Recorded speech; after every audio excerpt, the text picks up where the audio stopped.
গোশের টাকা দিয়া ডানু দুধ কিনছে, বাড়িতে আইনা পানির সাথে গুলাইয়া ওই পিচ্চি বাচ্চার মুখে ঢুকাইয়া পবিত্র মুখটাকে অপবিত্র করে দিল। হারাম টাকা দিয়া নিজে চাল ডাল কিনে খায়, মোটা হয়। অভাব নাই এদেশে হারাম খোরের। বেতন পায় 30,000, বাড়ি ভাড়া দেয় 35,000। এমন অফিসারও আছে না নাই? আমার বন্ধু কত হারাম খোর এই দেশে কল্পনা করতে পারবেন না। ওই যে ঐশী নামে একটা মেয়ে, তার মা বাবা 2 জনরে হত্যা করছিল, মনে আসেনি না? ভুলে গেছেন? পত্রিকায় পাইলাম, প্রথম দিন তো পেয়ে আশ্চর্য হয়েছি। কই কিরে, ক্লাস 9-এ পড়ুয়া মেয়ে, ও লেভেলে পড়ে, এই মেয়ে বাবা মারে হত্যা করছে। কই কি? পরের দিন পাইলাম পত্রিকায়, এই মেয়ে ছিল মাদকাসক্ত। এর পরের দিন লিখছে পত্রিকাওয়ালা, মাদকের টাকা পায় কই? কই তার বাবা ছিল অফিসার, সরকারের চাকুরিজীবী, বড় অফিসার। ওই মেয়েকে প্রতি মাসে হাত খরচা দিত 50,000 টাকা। কয় কি রে, তো বেতন কত? মেয়েরে দে 50,000, নিজের লাগে কত, ছেলের লাগে কত, বউয়ের লাগে কত, পরিবারের কত, বাড়ি ভাড়া কত, বেতন কত, হিসাব তো মিলে না। তখন মিলাতে গেলে বোঝা যায় নিশ্চয়ই সে ঘুষখোর অফিসার ছিল। এইভাবে কোটি কোটি টাকা কামাচ্ছে এদেশের লোকেরা হারাম থেকে। আবার জুমার দিন সামনের কাতারে খাড়াইয়া কয় ইয়াকা নাবুদু, আল্লাহকে আমার গোলাম হইলে এগুলা খাইছে কে? কত লোকের নামাজ আল্লাহ তার চেহারার মাঝে ফেরেশতারে বলে ফিকে মার, ছুঁড়ে মার। ও বন্ধু, জান্নাতে যেতে হলে হারাম ছাড়ো, হারাম হালাল খাও, এবার ইবাদত করো। হারামের সাথে সম্পর্ক রেখে জান্নাত পাওয়া বড় জটিল। বিশ্বনবী বলেছেন ইয়াতি আলান নাসি জামান, এমন একটা জামানা আসবে লা ইউবালিল মারউ মা খাযা মিনহু, মানুষ কি খাচ্ছে কি নিচ্ছে চিন্তাও করবে না। আমিনাল হালাল আমিনাল হারাম, এটা হালাল না হারাম এই বোধটুকু আর থাকবে না।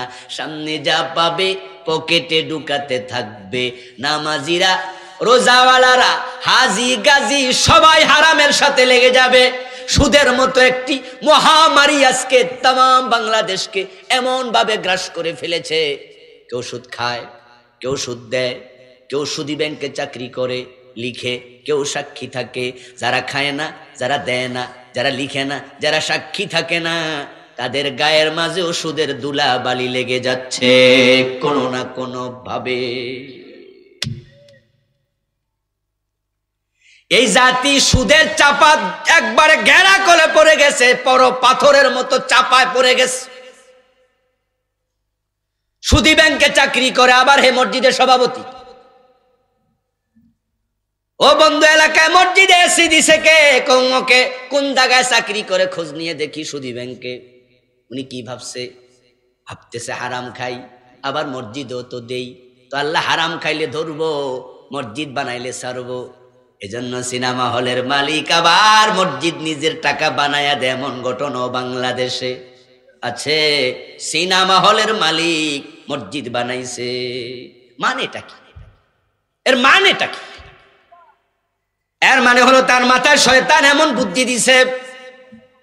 জুমার আলোচনায় শুনেছে হুজুর বলেছেন মান বানা লিল্লাহি মসজিদান বানাল্লাহু লাহু বাইতান ফিল জান্নাহ, আল্লাহর জন্য একটা মসজিদ বানাবে, আল্লাহ তার জন্য জান্নাতে ঘর বানাবে। এই ওয়াজ শুইনা সিনেমা হলের মালিক কয় এতদিন অনেক টেনশনে ছিলাম সিনেমা হল দিয়া, হুজুরদের ওয়াজ শুইনা তো বেগতিক অবস্থা। হুজুররা বলছে আদাল্লু আলা শাররি কাফাইলিহি, সিনেমা হল দিছি, যত লোকে সিনেমা দেখবে তাদের যত গুনাহ হবে, যে সিনেমা হলের মালিক তার একা এত গুনাহ হবে। টেনশনে ঘুম হতো না। প্রতিদিন 300, প্রতি শুয়ে 500 জন, 3 শুয়ে 1500 জন, 3 ঘন্টা শুধু কবিরা গুনাহ চলে। তো সব গুনাহ যদি আমার কান্দে একাই, আমার কি খবর? ঘুমে হইতো না। কিন্তু গত জুমার ওয়াজ শুইনা আরামে ঘুমাই। একটা মসজিদ বানাইলে আল্লাহ জান্নাতে ঘর বানায়, টাকা তো আছেই। এখন মসজিদ বানায় উনি নাকে তেল দিয়ে ঘুমাচ্ছে, ভাবতেছে আল্লাহ সিনেমা হলের গুনাহ দেবে ডান কাঁধে, আর মসজিদে যত লোক নামাজ পড়বে ওই পরিমাণ সওয়াব আমিও পাবো বাম কাঁধে। হাসরের ময়দানে আল্লাহ যখন ওজন করবে সওয়াব গুনাহ কাটাকাটি, আমি মাঝখান দিয়া কোটিপতি। অনেক বুদ্ধি কইরা কাজ করে, খুব বুদ্ধিমান। চুরি কইরা কোরবান দিতেছ না, গরু চুরি কইরা কোরবান দেয়। আজিব তো, গরু চুরি করে কোরবান দিলেন, কো হুজুর কি যে কোন মাসলা আমি বুঝি না। চুরি করা গুনাহ, কোরবান দেয়া সওয়াব। যদি আমি চুরি করে কোরবান না দিতাম তাহলে কথা আছে। আমি চুরি কইরা গরু তো বাজারে বেশি নাই, চুরি কইরা আইনা আল্লাহর নামে কোরবান দিছি। তো চুরি করলে গুনাহ হয়, কোরবান দিলে সওয়াব হয়। সওয়াব গুনাহ কাটাকাটি, মাঝখান দিয়া মাংস ফিরি। বাবা নাকে তেল দিয়া ঘুমাও, জান্নাতে তো মাগনা বুঝি। কিছু সারা, কিছু করা, কিছু করণীয়, কিছু বর্জনীয়, ওই দুইটা একসাথ যদি জীবনে না হয় তোমার ঈমান থাকবে না। সাবধান মুসলমান, সুদে টাকা যারা লাগাইছেন, আপনারা এখানে আছেন, সুদ খাচ্ছেন, সুদ দিচ্ছেন। আপনি আজকে তাওবা করে যদি বাড়িতে না যান তাহলে এই ওয়াজ আপনার জন্য বৃথা। সামনে আছে শনির দশা। আপনি যদি আজকে মারা যান, আপনার জান্নাতের কি খবর আমি জানি না। কারণ প্রিয় নবী বলছেন, যে সুদ খাবে তার আমলনামায় ৭৩টা কবিরা গুনাহ দেয়া হবে। সবচেয়ে ছোটটা হলো তার মায়ের সাথে জেনা করা।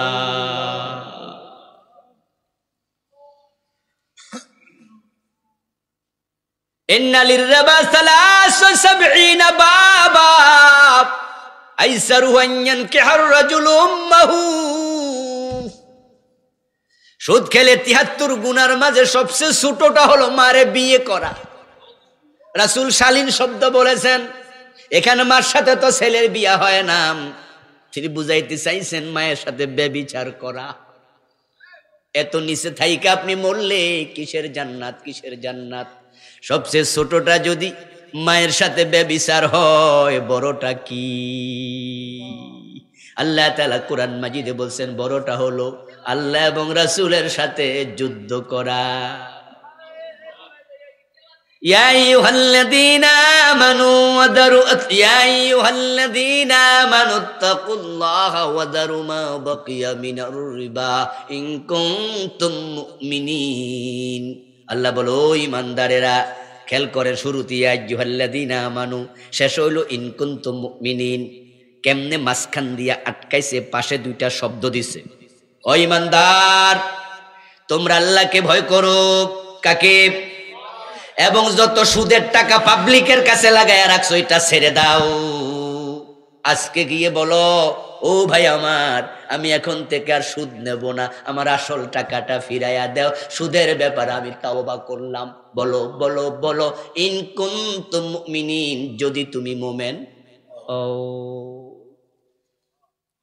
ওয়া ইন লাম তাফআলু, এরপর আল্লাহ আবার সামনে যাচ্ছে, যদি এটা না করো, ফাযানু বিহারবিম মিনাল্লাহি ওয়া রাসূলিহি, তাহলে আল্লাহ এবং রাসূলের বিরুদ্ধে যুদ্ধ ঘোষণা করো।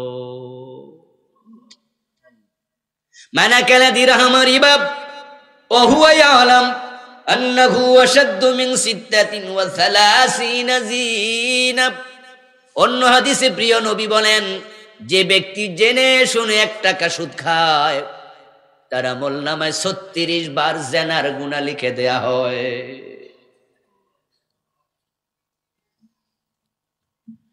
একবার 1 টাকা সুদ খাইলে 36 বার জেনা। 100 টাকা সুদ খেলে 3600 বার জেনার গুনাহ হয়। 1000 টাকা সুদ খেলে 36,000 বার জেনার গুনাহ হয়। 1000 টাকা সুদ খাইছেন, 36,000 বার জানা কইরা বসে আছেন, যেটা একটা পতিতাও করে নাই, পতিতাও করে নাই। টাকা দিলে ইজ্জত দেয় যে মেয়েরা, তাদেরকে আমরা পতিতা বলি। ওরা যদি মারা যায়, ইমাম তার জানাজার নামাজের ইমামতি করতে চায় না। তার আবার কিসের জানাজা? কুকুরের মতো মাটির গর্তে পুঁতে দে। পতিতা যদি ছেলে বিয়ে করাতে যায়, ভদ্রলোক বলে জারজ বাবার ঠিক নাই, এর কাছে মেয়েকে বিয়ে দেয়। সর সর সর, ধুর ধুর ধুর, থুতুমার নিকৃষ্ট জাহান্নামের কীট পতিতা, সবাই ঘৃণা করে। ও ভাই আমার, ওই পতিতা 80 বছর হায়াত পায়, এ লম্বা জীবনও 36,000 বার জানা করতে পারে না। আমি ক্যালকুলেটর নিয়ে একদিন বসেছিলাম, দিন যদি 10 বার জানা করে, 15 বছর নাবালেগ ছিল, 50 বছরের পরে বুড়া হয়ে গেছে, তার কাছে যাবে না কোনো মানুষ। এই যে হায়াত 80 বছর পাইছে, দিন 10 বার করে আমি হিসাব করছি, 36,000 বার হয় না। পতিতাও তো এত জেনা করে না, আর আপনি 1000 টাকা সুদ খাইছেন, 36,000 বার জেনা হয়ে গেছে।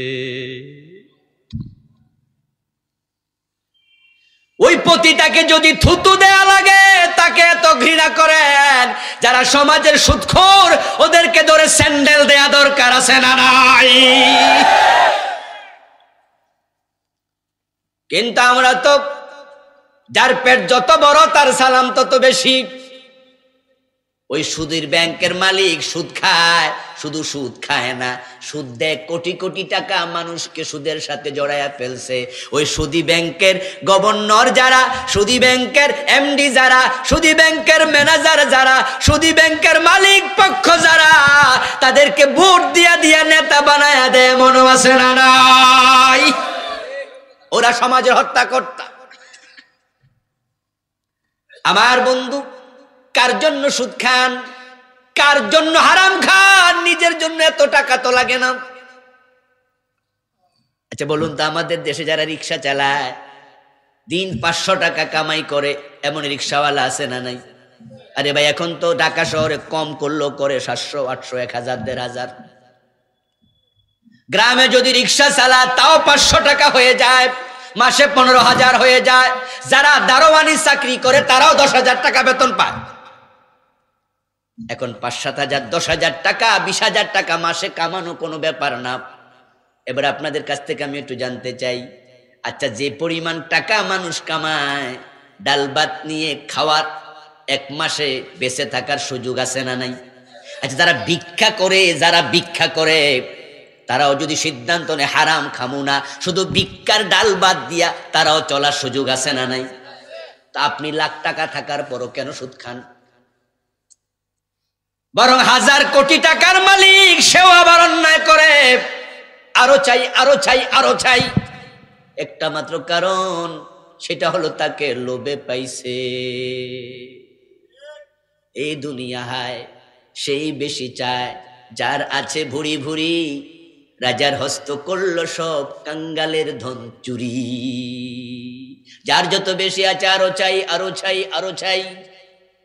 পাগল হয়ে গেছেন কার জন্য? কার জন্য? ছেলে মেয়ের জন্য বুঝি।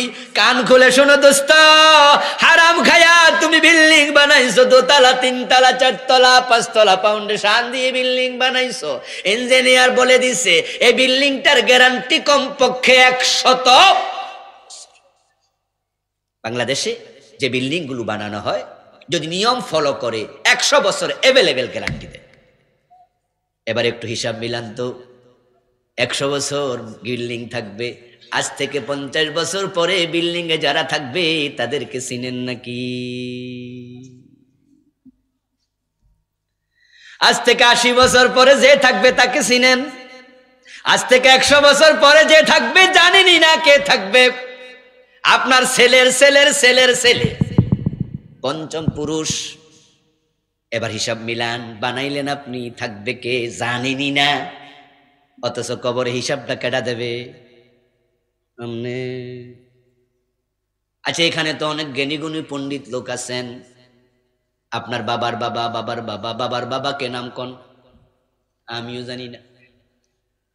আমার বাবার নাম জানি, তার বাবার নাম জানি, তার বাবার নাম একটু চিন্তা করে এখন মনে নাই, হয়তো জানবো, কিন্তু চতুর্থ নম্বর আমি জানি না।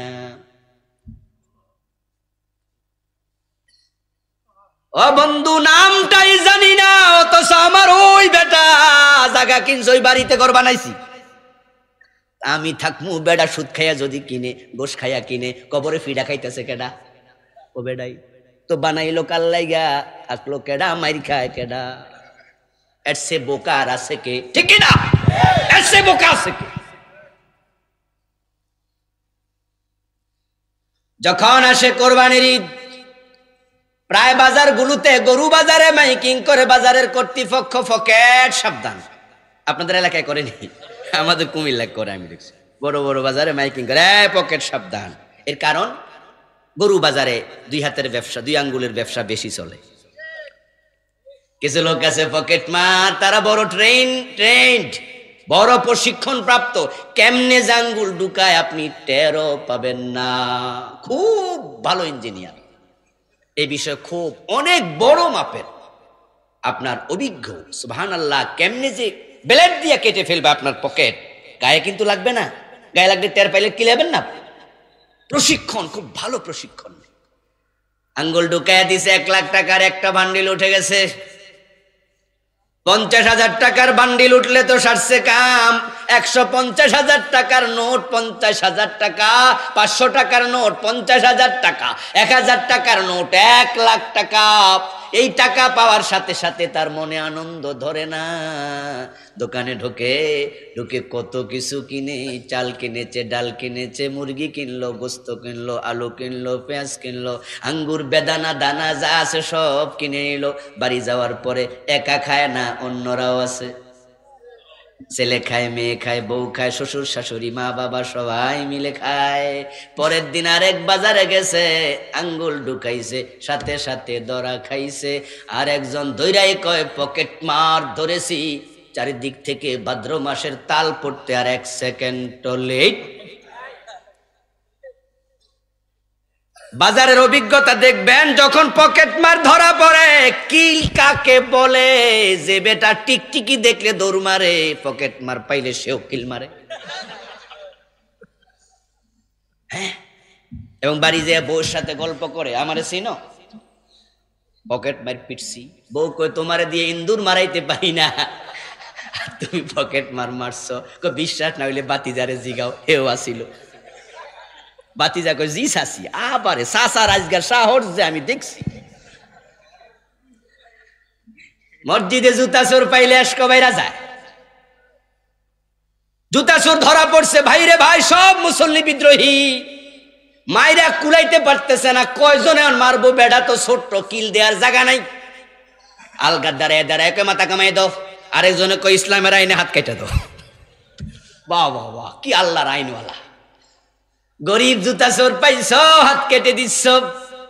মসজিদে জুতা চুরি বড় খারাপ জিনিস। মুসল্লির বদদোয়া আসে, মন খারাপ হয়। আমারও হয়েছে জুতা চুরি অনেকবার। যখন দেখি জুতা নাই, তখন মনে একটা কষ্ট পাই, খালি পায়ে বাড়ি কেমনে যাই। ওই চোরের জন্য দোয়া আসে না, বদদোয়া। আজকের মাহফিল 2-1 জুতা চোর আছে না নাই? আছে, কিন্তু সব ওয়াইজিন শ্রোতা না। শ্রোতার সুরত দইরা 2-1টা পকেট মাইরো মাহফিলে। তোমাদের বলছি ভাই, সব ছেড়ে দাও।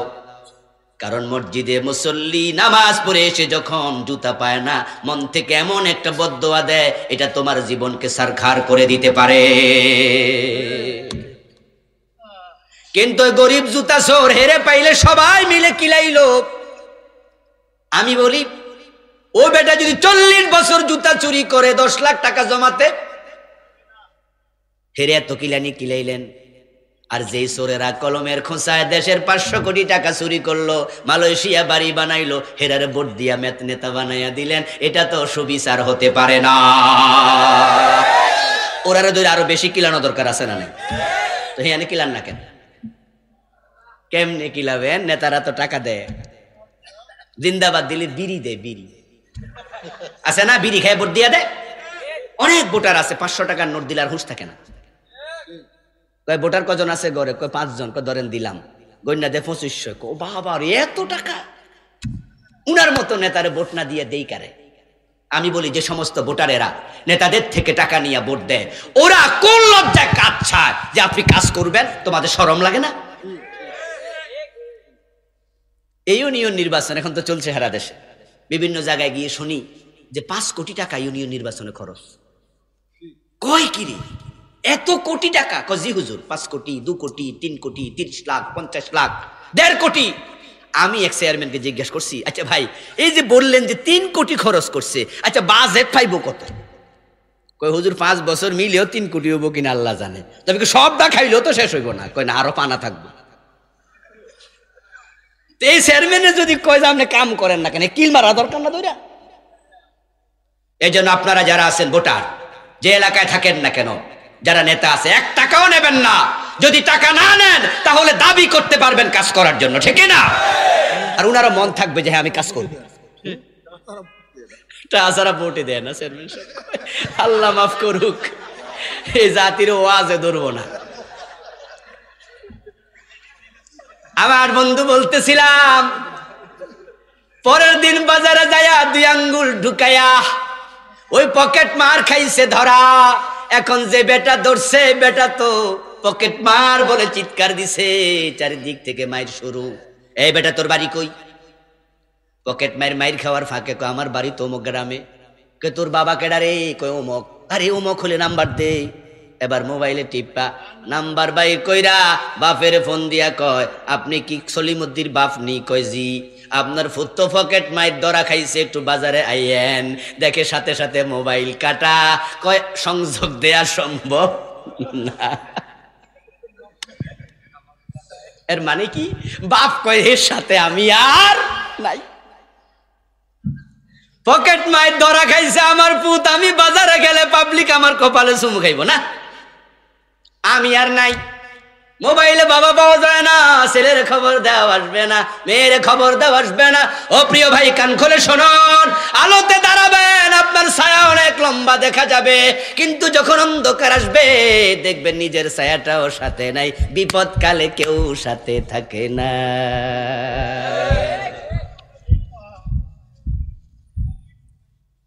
সুসময়ে অনেকেই বন্ধু বটে হয়, অসময়ে হায় হায় কেউ কারো নয়। এই যদি দুনিয়ার চরিত্র হয়, দুনিয়ার অবস্থা, আখেরাতের খবর কি? এই জন্য হালাল ইক্তেফা করবেন, আজ থেকে হারাম ছেড়ে দেবেন। অনেক হাজি গাজি পাওয়া যায় বোনের জমি দখল করে। ও ভাই আমার, তুমি কত নিষ্ঠুর! আপন বোনের জমিটা কেমনে দখল করলা? 15 বছর 20 বছর আগে বাপ মারা গেছে, এখনো বোনের জমিটা দেয় না। জমি চাইলে চোখ বড় কইরা দমক মারে। আসেনি কিছু এমন জালেম? এই বোনের কয় জমি নিবি, এবারই তার জায়গা নেই। আপন ভাইয়ের জমি ভাই দখল করে, ভাইয়ের জমি ভাই কেমনে করো, কেমনে? ভাই ছোট, তুমি বড়। ভাই কলেজে পড়ে, বাপ মরে গেছে, এবার তুমি চালাক, আমার ভাই আমি সমান ভাগ পাবো, তাই বাইরে আমি জমিটা দেব একবারে বিলের মাঝখানে, আমি নেব রাস্তার ধারে। এই চিন্তার কিছু বক্র চিন্তার লোক আছে না নাই? ওই বাজারে যে 2 কাঠা আছে, 5 শতক আছে, এটা আমি নেব, আর বাইরে দেব দূরেরটা। ও ছোট মানুষ বুঝবে না, ও জালেম, তুমি জালেম। হাদিস কি? যে ব্যক্তি অন্যের জমি জবরদখল করবে, অন্যায় ভাবে ভোগ করবে, জাল দলিল করে। নেতা, শরীরে শক্তি আছে, এলাকায় পাওয়ার আছে, তাই বিল্ডিং করার সময় 1 হাত সামনে বাইরা যায়, তারপরে বিল্ডিং করে। কি করলো? পারলে বিল্ডিং ভাঙো দেখি। রাসূল বলে এভাবে করো না, যদি করো জমিনটা 7 গুণ বড় করে কিয়ামতের দিন আল্লাহ তোমার ঘাড়ে লটকাইয়া দেবে। মান আখাযা শিবরাম মিনাল আরদি যুলমা ফাইন্নাহু ইউতাওয়াকুহু ইয়াওমাল কিয়ামাতি বিসাবঈ আরদিন। প্রিয় নবী বলেন 7 গুণ বড় করা হবে, 7 গুণ। আমার বন্ধু 1 বিঘত দখল করবেন, 7 বিঘত। শুধুমাত্র পাশে নয়, নিচেও, নিচেও, নিচেও। জমিনের নিচ কই আমরা কিন্তু জানি না। সবচেয়ে গভীর সমুদ্রের নাম প্রশান্ত মহাসাগর। গভীরতম জায়গার গভীরতা হলো ৩৬,০০০ ফিট। পৃথিবীর সবচেয়ে বড় পাহাড় হলো হিমালয়, সবচেয়ে উঁচু চূড়া যেখানে এভারেস্ট সেটা হলো ২৯,০০০ ফিট। যদি পুরা হিমালয়টা প্রশান্ত মহাসাগরে ডুবাইয়া দেন তার উপরে পানি থাকবে ৭,০০০ ফিট। এখান থেকে যে আপনি মেঘ দেখতে পান সেটা হলো মাত্র ৪,০০০ ৪,৫০০ ফিট। মেঘের শুরু মাত্র ৪ থেকে ৪,৫০০ ফিট উপরে। তাহলে প্রশান্ত মহাসাগরের গভীরতা পুরা হিমালয় ডোবার পরও থাকবে ৭,০০০ ফিট উঁচু। এবার বলুন তো, যে জায়গায় ৩৬,০০০ ফিট গভীরতা আছে, একটা জাহাজ নিয়া বিশাল একটা শিকল লইয়া, যে শিকলটা হবে ৪০,০০০ ফিট, তার মাথায় একটা বড় পাথর বেঁধে যদি শিকলটা ছেড়ে দেন, যেতে যেতে এক সময় মাটি পাবে কিনা, থামবে কিনা? তাহলে বোঝা গেল জমিন কত গভীর। ৩৬,০০০ ফিট পরেও জমিন আছে। এখন আল্লাহ এটা ৭ গুণ বাড়ায় আপনার গলায় লটকাইলে হবে কি?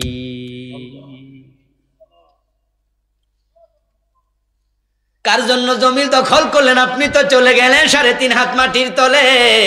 এখন এই জমিন আল্লাহ গলায় ঝুলাইয়া দেবে, হবে কি? এই জন্য যারা মানুষের জমি দখল করছেন, প্রতিদিন দুধ খাইবেন, কলা খাইবেন, বল করেন না, টানবেন কেমনে? কথা বোঝেন? হ্যাঁ, বেশি করে শক্তি অর্জন করেন, না টানতে পারবেন না, তো টানতে পারবেন না, হাইসা উড়াই দিয়েন না। আর যদি মনে করেন যে পারবো না, আজকে ফিরাই দেন, আজকে ফিরাই দেবেন। বাড়ি যায়া ছেলে মেয়েদেরকে নিয়ে বসবেন, তোমার ফুফুর জমিন দেই নাই, আমি আমার বোনকে ডাকবো, তোমাদের ফুফুদের সামনে আমি বলে যাই তোমরাও সেখানে থাকবা, বোন তোর জমি তুই নিয়ে যা। নিজের যে বোন আছে, বাবা মরে গেছে, তাকে ডেকে বলেন তোমার জমি তুমি নিয়ে যাও। অন্যের জমি দখল করেছেন, তাকে ডেকে বলে দেন ভাই আমি আর পারবো না, ভুল করেছি, ক্ষমা চাই, আপনার জমি আপনি নিয়ে যান। যদি এটা করতে পারেন রাস্তা ক্লিয়ার হবে, না হয় জান্নাতের রাস্তায় হিমালয়ে দাঁড়ায়া থাকবে। আরেকটি কথা কান খুলে শুনুন, আলোচনার শেষ দিকে যাচ্ছি। হারামে আরাম নাই, হারাম খাওয়াইয়া সন্তান বড় করবেন, ঐশীর মতো হবে, এরশাদ শিকদারের মতো হবে, ফিসি হান্নানের মতো হবে, মুরগি মিলনের মতো হবে, টোকাই সেলিমের মতো হবে। নাম শুনছেন এগুলার? হ্যাঁ, এগুলোর মা বাপ নাই, টোকাই সেলিমের বাবা নাই, ফিসি হান্নানের বাবা নাই, মুরগি মিলনের বাবা নাই, ও দোস্ত শিকদারের কি বাবা নাই, ঐশীর কি বাবা নাই? নিশ্চয় তারা হয়েছে এমন বাবার ঘরে যে বাবা সীমা লঙ্ঘন করেছে, নিশ্চয় সীমা লঙ্ঘন করেছে। আর আল্লাহ তাআলা সীমা লঙ্ঘনের ফলস্বরূপ এমন বাচ্চা দিছে পেটের মাঝে যেটা বাবারে জবাই করে, বাবার দুর্নামের কারণ হয়। হারাম কামাবেন না, আল্লাহ আরাম কেড়ে নিয়ে যাবে, আরাম কেড়ে নিয়ে যাবে। অনেক বড় লোকের সাথে চলার সুযোগ আল্লাহ দিয়েছে। ঢাকা শহরে থাকার কারণে ডানে বামে সামনে পিছে যে বড় বড় বিল্ডিং গুলো দেখি, ওগুলোর মালিকদের অনেকের চিনি। আমার বন্ধু যারা ২ নাম্বারি করে বড় লোক হয়েছে, অধিকাংশ ট্যাবলেট না খাইলে ঘুমাতে পারে না। আল্লাহ আরাম কেড়ে নিয়েছে। আমার বন্ধু আল্লাহ তাআলা আরাম কেড়ে নিয়ে গেছে। ট্যাবলেট না খাইলে ঘুমে ধরে না। অনেকে আছেন আপনারও ট্যাবলেট খাওয়া লাগে, সব ট্যাবলেট খাওয়া লোক অপরাধী নয়, কিন্তু অপরাধীদের আল্লাহ আরাম কেড়ে নিয়ে যায়, দুশ্চিন্তা ঢুকায় দে। ও ভাই, ট্যাবলেট না খাইলে ঘুমে কেমনে ধরবে? রাতের ৩টা বাজে দেখে ছেলেটা রুমে ফিরে নাই, মোবাইল করে ছেলেরে জিগায় কই আসস, ছেলে জবাব দিচ্ছে, বুঝাই যায় জবাবের স্টাইলে মদ খাইয়া টাল হইয়া আছে। রাতের 2টা বাজে যুবতী মেয়ে ঘরে ফিরে নাই। ও পয়সাওয়ালার এমন লোক আছে নিজের বউটাও ঘরে থাকে না, কেউ গুলশানের বারে, কেউ ধানমন্ডির মদের বারে লাপাচ্ছে মদ খাইয়া। আমার বন্ধু রাতের 3টায় যদি যুবতী মেয়ে ঘরে না ফিরে, একটু বলুন তো মা বাবার ঘুম আসবে? যাদের ছেলে মেয়ে আছে বুঝবেন। এখন রাতের 3টায় কলিং বেবি টিপ পড়েছে, দরজা খুলে বাবা দেখে মেয়ে গাড়ি থেকে নামছে আর টলতেছে আর ডুলতেছে, মুখ থেকে মদের গন্ধ। বাবা কি করবে? কিচ্ছু করার নাই, কারণ হারাম খাইছে। সন্তানদের কেমনে বড় লোক এইভাবে সার দিছে, নাচতে গাইতে বড় হয়েছে, নিজেই তো পকেটের টাকা খরচ করে ওই ক্লাস 2-তে পড়ার ক্রমে নাচ শিখাইছে। বাবা নিজে নাচ শিখাইছে, বাড়িতে টিচার আনছে, সারে গামা পাদা নিশা, এমন আছে না নাই? বাবা নিজে শিখাচ্ছে, মোটরসাইকেলের পিছনে বসাইয়া নিচে ড্যান্স ক্লাবে ড্যান্স শেখানোর জন্য। পিচি পিচি পিচি পিচি গান গায়, ওরে বাবা রে বাবা, এমন গান গায়। শিখলো কই? বাবা শিখাইছে, মা শিখাইছে, টিচার রাখছে, টাকা খরচ করছে, নাটকে নিচ্ছে, অভিনয় শিখাচ্ছে। এটা বড় হইয়া মদ খাবে না, খাবে কি? আল্লাহ সাথে সাথে কেড়ে নিয়েছে দুনিয়ার খাবার। এই জন্য অধিকাংশ হারামখোর, তারা ভোগও করতে পারে না, সাথেও নিতে পারে না। রিক্সাওয়ালার দিকে তাকাও, গরিব রিক্সাওয়ালা হারাম খায় না, হারাম খাওয়ার সুযোগও নাই, বরং ঘাম জড়ায়া টাকা কামানো লাগে, ঠিক না? আবার আমরা যারা সরি, 5 টাকা বেশি দিলে চাইলে খবর আছে ঘুষি মারতে যায়। রিক্সাওয়ালা গরিব, ওরে 5 টাকা বেশি দিও, 10 টাকা বেশি দিও ভাই। কিন্তু তুমি যখন চাইনিজ রেস্টুরেন্টে খাও, বন্ধু বান্ধব নিয়ে আড্ডা দিছে, 3000 টাকা বিল হয়েছে, সামান্য কিছু খাইছে, 3000 টাকা বিল। 3 বন্ধু সবাই পকেটে হাত দেয়, আমি দিমু, উনি কয় না তুই দিস না আমি দেই, উনি কয় না আমি দেই, দিতে সবাই রাজি। 3000 টাকা।